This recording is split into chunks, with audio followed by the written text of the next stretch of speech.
Dans l'évangile de Jean au chapitre 19 et au verset 23, il est dit « Les soldats, après avoir crucifié Jésus, prirent ses vêtements et ils en firent 4 parts, une part pour chaque soldat. Ils prirent aussi sa tunique, qui était sans couture, d'un seul tissu depuis le haut jusqu'en bas. » La tunique de notre Seigneur est d'un seul morceau et sans couture, exactement comme celle du grand prêtre. Lorsque les soldats romains tirèrent au sort la tunique de Yeshua, ils ne la déchirèrent pas. Cela a une signification prophétique d'une très grande importance.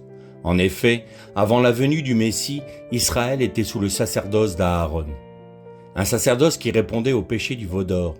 Le souverain sacrificateur ne devait pas déchirer sa robe de Kohen Gadol. Il y aura au milieu une ouverture pour la tête et cette ouverture aura tout autour un bord tissé comme l'ouverture d'une cotte de maille afin que la robe ne se déchire pas. Exode 29, verset 32. Que se passa-t-il au procès de Yeshua et à sa mise à mort? Caïphe, le grand prêtre de l'époque, déchira sa tunique. Alors, le souverain sacrificateur déchira ses vêtements disant « Il a blasphémé !»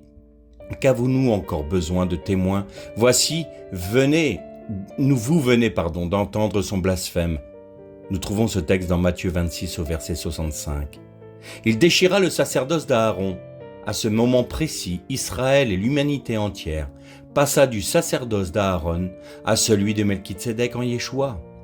Dieu l'ayant déclaré souverain sacrificateur selon l'ordre de Melchitsédek. Hébreux 5 verset 10. La tunique du Kohen Gadol, c'est-à-dire du grand prêtre, se déchira, tandis que celle du Mashiach resta intacte. Le sacerdoce de Yeshua est éternel. Mais, ô sagesse infinie de Dieu, cela ne s'arrête pas là. Les Romains mirent cette tunique sur les épaules de Yeshua pour se moquer de lui. Cependant, ils ne s'imaginaient pas qu'à ce moment précis, ils prophétisaient le royaume du Messie. Ils lui mirent une tunique pourpre, c'est-à-dire une tunique de la couleur de la royauté. Et ils ne la déchirèrent pas. Les ennemis même de Dieu, les représentants de l'empire de la bête, les Romains, lui mirent sur les épaules le signe de son royaume éternel, car ils ne déchirèrent pas sa tunique. Mais encore plus merveilleux, cette tunique fut prise par les nations, Rome. Cela signifie que le sacerdoce du Mashiach s'étend d'Israël aux nations pour tous ceux qui croient en son sacrifice. Cela est parfaitement illustré par ce centurion qui reconnaît que Yeshua est véritablement le Fils de Dieu au pied de la croix. Frères et sœurs, Christ est ressuscité et son royaume éternel est à la porte. Encourageons-nous par cette pensée, car ce royaume ne sera jamais divisé, altéré ni éphémère.